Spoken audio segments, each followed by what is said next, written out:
समुद्र का पानी। इसी प्रकार आंशिक तत्व वही है, आंशिक तत्व है, लेकिन जब ये आंशिक तत्व मेहनत करता हुआ, भगवान की भक्ति करता हुआ, अनन्य भक्ति करता हुआ, सरल योग द्वारा अनन्य भक्ति करता हुआ परम पिता परमात्मा सुप्रीम आत्म से योग कर लेता है, तो सुप्रीम के सभी दिव्यगुण अवतरित हो जाते हैं।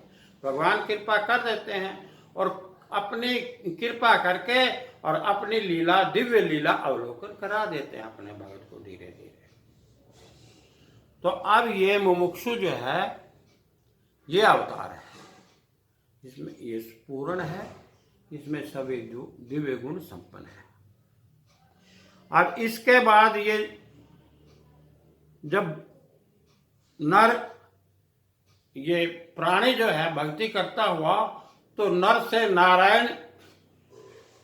नारायण बनने की कृपा हो जाती है। भगवान जो है अपना नारायणी कृपा कर देते हैं। जैसे कि कृष्णा के पास नारायणी देह थी, तो नारायणी देह क्या होती है? जब ये मुमुक्षु सारे गुण संपन्न धारी है, प्रभु ने उस पर कृपा कर दी है, समुद्र में, परम रूपी समुद्र में गोता लगा लिया है, सभी दिव्य गुण उसके पास आ गए हैं, अनुभव करने की बात है।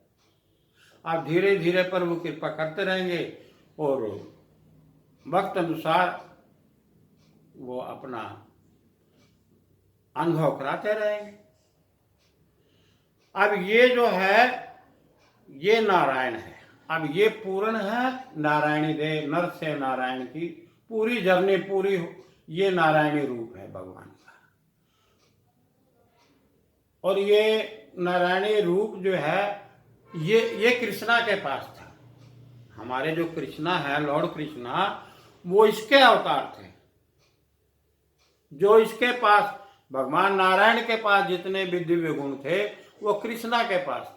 इसीलिए कृष्णा कहते थे, अगर आप अनन्य भक्ति करते हुए मेरे को समर्पित होंगे तो आप भगवान को ही समर्पित होंगे और आप मेरे शाश्वत धाम में ही मेरे साथ रहोगे। तो ये नारायण भगवान हैं। ये जब ये अवतार लेते हैं, तो पहले भी इन्होंने अवतार लिया है, ये अपना साक्षात्कार करा देते हैं, अपने मौनी रूप के दर्शन करा देते हैं और फिर अवतार ले लेते हैं, शरीर धारण कर लेते हैं। शरीर कौन सा शरीर धारण कर लेते हैं? Holi body of A true devotee of God, जो पवित्र हो चुका है, मुमुक्षु का अधिकार प्राप्त कर लिया है, मोक्ष की प्राप्ति कर ली है, अब वो पवित्र है और पवित्रता को चाहती है। और ये नारायणी देह जो है, नारायणी गुणों से बना शरीर जो है, नारायणी रूप जो है, ये अवतरित हो जाता है, बॉडी का अपना पात्र चुन लेती है। ये नारायणी देह ऐसी पवित्र आत्मा को, पवित्र बॉडी को, जीवात्मा को, गुणातीत जीवात्मा को अपना पात्र चुन लेती है। पात्रता की तो जरूरत पड़ती है ना, तो पात्र चुन लेती है और पात्र चुन रखा है भगवान ने। कोई ऐसी बात नहीं है, भगवान को मिल गया पात्र, चुन रखा है, वो अवतरित है, प्रकट भी होते हैं। 7 अरब की आबादी है, इसमें से किसी न किसी के यहाँ प्रकट भी जरूर हुए होंगे, ऐसी बात हो रहे हैं। अब भी जो भगत हैं उनके झलक दिखा देते हैं। और ये जो नारायणी देह जो है, ये कृष्णा के पास थी। ये हमारे कृष्णा है, ये कृष्णा देखो, ये कृष्णा। अब ये कृष्णा जो है ये पूर्ण है, देखो। अब आज का जो हमारा ये कहने का एक व्यक्तित्व आया, व्यक्तित्व, वो फिर से मैं आपको सुनाता हूं। ये लिखा है, अद्वैतम अच्युतम अनादिमनंतम रूपम, ब्रह्म संहिता 5.33 में कहा गया है भगवान के कई रूप हैं। जैसे ये जो रूप हमने अनुभव किए हैं, ये हमारे द्वारा अनुभव किए हुए रूप हैं। साक्षात्कार भी भगवान ने हमें करवाया अपना। देखो ये हमारा रूप है, साक्षात्कार करवाया है। तो यद्यपि भगवान के अनेक रूप हैं, फिर भी वो एक ही परम व्यक्तित्व हैं। इस विषय को समझो, महापुरुष इस विषय को समझो। वो कह रहे हैं कि यद्यपि भगवान के अनेक रूप हैं, जैसे कि हमने दिखाया आपको अभी 10-12 रूप, और ये सारे एक दूसरे में पिरोए हुए हैं। कारण शरीर, सूक्ष्म बिंद जो हमारे नित्य प्राप्त है, सभी जीवान, सभी को नित्य प्राप्त है। हमने दिखाया आपको, सभी पिरोए शोभते इसमें सुंदर लोग, लीला राम रचाई साधो लीला राम रचाई। ये लीला है जो हम आपको दिखा रहे हैं, ये हमारे को दिखाई है भगवान ने लीला, अब हम आपके सामने रख रहे हैं। लेकिन जो देखेगा, जिसको अनुभव है, वही तो इन बातों से सहमति करेगा।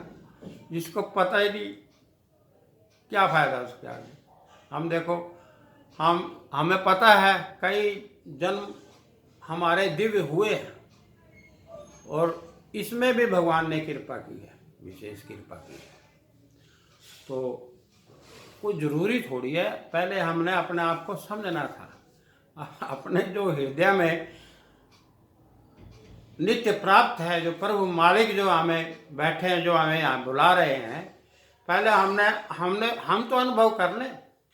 तो अब थोड़ा हमें ये महसूस हुआ कि रोहतास अब तूने थोड़ा अनुभव कर लिया है, तो अनुभव करवा दे, बता देना। अब आपके सामने जो अनुभव हुआ हमने रख दिया, हम वही तो कर सकते हैं ना।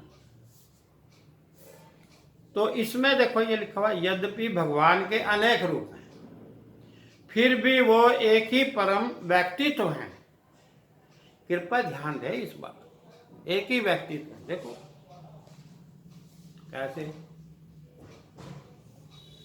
कैसे हैं ये देखो आप, ये जो जितने भी रूप हैं, देखो अभी आपको ये साइलेंट सृष्टि है, ये प्रकाश आ गया, फिर ये सूक्ष्म बिंद है, आटम नित्य प्राप्त है, सभी को नित्य प्राप्त है। ये सुप्रीम है तत्व, और जो आंशिक तत्व सभी को नित्य प्राप्त है। जितने भी सृष्टि में थलचर, जलचर, नवचर, प्राणी हैं, जीवात्माएं हैं, बॉडीज हैं, सबको ये आंशिक रूप से सबको नित्य प्राप्त है। और फिर ये आंशिक रूप से जो तत्व हमें प्राप्त है, उसको थोड़ी बहुत ही तो पावर होती है उसके पास भी। माचिस की तिल्ली में जो पावर है दिखाई तो देती नहीं, लेकिन पावर तो है। इसी प्रकार जो हमारा आंशिक तत्व यहाँ बैठा है भी, पावर तो है उसके पास, वो माचिस की तिल्ली की तरह दिखाई नहीं देती। रगड़ खाएगी जब भक्ति रूपी, शब्द रूपी, साधन रूपी जब रगड़ खाएगा तो वो तिल्ली, जैसे तिल्ली जग जाती है, फिर ये भी जो है ना, इसमें से भी प्रकाश प्रकट हो जाएगा। कैसे? वायु तत्व के अंदर कोई बारोला है नहीं है, देखा कि कभी कभार प्रकट होता है। जब हम बच्चे थे, ये मई जून के महीने में ये बावरोला बनता है, ऐसे ही ऑटोमेटिक ऐसे बनता पूरा बवंडर बन जाता है। खेत में जो कणक के इतने बड़े बड़े 1-1 क्विंटल के भार होते हैं, उनको भी उड़ा देता है। देखो आप, समझो आप इस बात को। तो ठीक इसी प्रकार ये जो आंशिक तत्व हमारा स्वभाव से बैठा है, जब इस पे कृपा होती है भगवान की, और कोई इधर उधर से छोटी मोटी शब्द रूपी रगड़ खा लेता है, तो फिर इसकी जाग खुल जाती है, और फिर ये एक्टिवेट हो जाता है, और एक्टिवेट होने पर ये फिर अपनी जर्नी पूरी कर देता है। उधर से ग्रेस ऑफ गॉड हो जाती है, इधर से ये अपना लग्नेशु। तो बात बनती है। अब ये सारे शरीर जो हैं वो तत्व आया, फिर ये ग्रेविटी पावर आ गई। अब ये देखो सारे तत्वों को बीच में तत्व है, सुप्रीम तत्व बीच में, बाहर ये दूसरे तत्व है।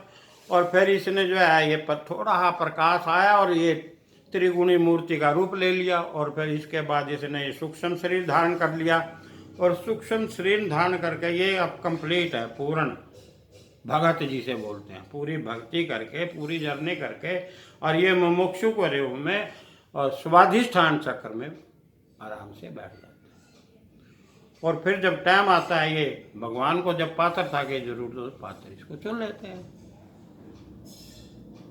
और चुन के फिर आपके बीच में आ जाते हैं, आपके बीच में आके बंसरी बजानी शुरू कर देते हैं। देखो बंसरी बजा रहे हैं।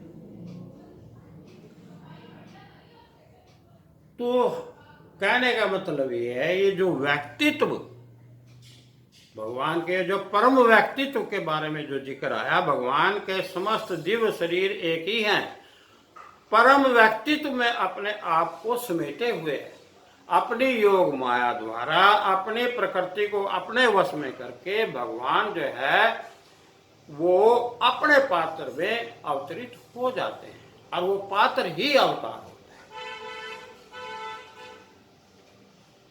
फिर वो अपने जो जितने ये जो दिव्य शरीर हैं भगवान के, उनसे वो अपना सृष्टि में रहते हुए, संसार में रहते हुए अपनी एक्टिवेशन द्वारा अपनी लीला करते हैं। करेंगे तो अब भी, जब उन्होंने अवतार ले रखा है तो वो लीला अपनी करेंगे, ये बात नहीं है। पहले भी किया तो अब भी करेंगे, और नहीं भी करेंगे तब भी वो तो ऑटोमेटिक है सारा खेल। कुछ भी नहीं करेंगे भगवान, क्या जरूरत है? हम तो पहले कह रहे हैं कि महाभारत करने की क्या जरूरत थी द्वापर में। देखिए, फिर सुन लो आप दुनिया वालों, फिर सुन लो। हम ये चित्र हमने दिखाया आपको, ये देखो, ये जो चित्र हम आपको दिखा रहे हैं, बीच में सुप्रीम तत्व है, atom, supreme atom, God divinity इनके पास है, और बाहर जो है पूरी सृष्टि की जीव, पूरी सृष्टि के आटम है, आत्माएं हैं। जब ये सृष्टि बनती है, इसमें सभी एकदम प्रकट होते हैं, ये जितनी भी आत्माएं हैं, सुप्रीम भी और ये आटम, दूसरी सुप्रीम आटम भी और आटम भी।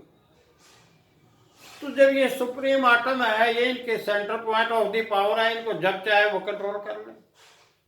युद्ध की क्या जरूरत है? बताओ, इनको युद्ध की क्या जरूरत है? इनको युद्ध करने की जरूरत नहीं है। ये चाहे तो क्षण भंगुर हैं, ये जहां प्रकट हो जाए, और सारी सृष्टि को भी ये अंतर ध्यान कर सकते हैं। आप कहेंगे यार यहाँ तो कुछ भी नहीं दिखाई देता है, ही नहीं, कहाँ गया? इतनी भी पावर है इनके पास। ये अपने आप भी जो है ना गुम हो जाते हैं, सारी सृष्टि को भी जो है ना वो डिसअपियर कर सकते हैं। ये मालिक हैं, एक से अनेक लड़ाऊं। गुरु गोबिंद सिंह जी कहते थे ना, एक से अनेक लड़ाऊं, ये है वो पॉइंट।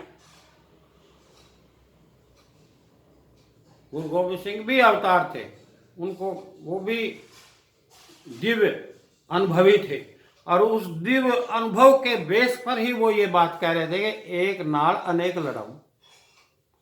ये एक है, centre point of the power है, भगवान है, automatic creation of the God है। भगवान के लिए तो कोई चीज असंभव नहीं है, सब संभव है। जो चाहे वही, जो उनकी दिमाग में, जो उनकी सूझ में आ गया वही हो गया, मालिक है। तो हमारा आज का रूहानी डिस्कशन में जो ध्येय विषय था वो यही विषय था कि भगवान जो है उनके अनेक रूप हैं, और उन अनेक रूपों को अपनी योग माया द्वारा, उनकी जो दिव्य पावर है, डिवाइन पावर है, ग्रेविटी पावर है, उसके द्वारा सभी को कंट्रोल में रखे हुए हैं। और कंट्रोल प्रकृति के जितने भी तत्व हैं और उनके जो प्रभावित गुण हैं, उन सभी को कंट्रोल में करते हुए भगवान जो है वो उनका व्यक्तित्व जो है, व्यक्तित्व मतलब जो व्यक्ति जीवात्मा जो है उसके अंदर कारण शरीर से विद्यमान रहते हैं, होली जीवात्मा के अंदर, गुणातीत जीवात्मा के अंदर। ये आज का विषय से हमने आपको दिखाया, कुछ रूप इसमें से हमने दिखाया भी। भगवान ने हमारे ऊपर कृपा की और हमारे को भी इन दिव्य रूपों के दर्शन करवाए और हमने आपको ये दर्शाए। अगर कोई हमारे से गलती हुई, हम माफ़ी चाहते हैं, क्योंकि अगर हमारे को कोई अनुभव हुआ है और हम आपके आगे नहीं रखेंगे, दुनिया के आगे नहीं रखेंगे, तो किसी को क्या पता चलेगा। तो ये भगवान के दिव्य रूप और भगवान सृष्टि की रचना और इनका आपस में एक दूसरे के साथ गहरा संबंध है। सृष्टि का, सृष्टि की रचना का, जीवात्मा का, इस संसार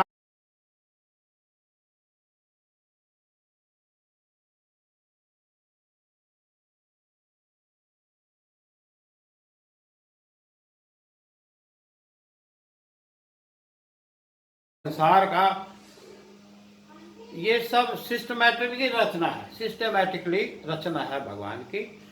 तो ये हमने आपको दर्शाई और ये हम आपके सामने रखना चाहते थे और हमने आपके रखा। तो मेरी आप सबसे यही विनती है कि हमारे से अगर कोई गलती है इस विषय को रखने में आपके सामने, तो हम आपसे माफ़ी चाहेंगे और आप हमें ज़रूर क्षमा करेंगे। लेकिन हमने अपना फर्ज निभाया कि भगवान ने जो कृपा की, कृपा जरूर की थी। जय हिंद, जय भारत, बोलो सच्चिदानंद भगवान की जय।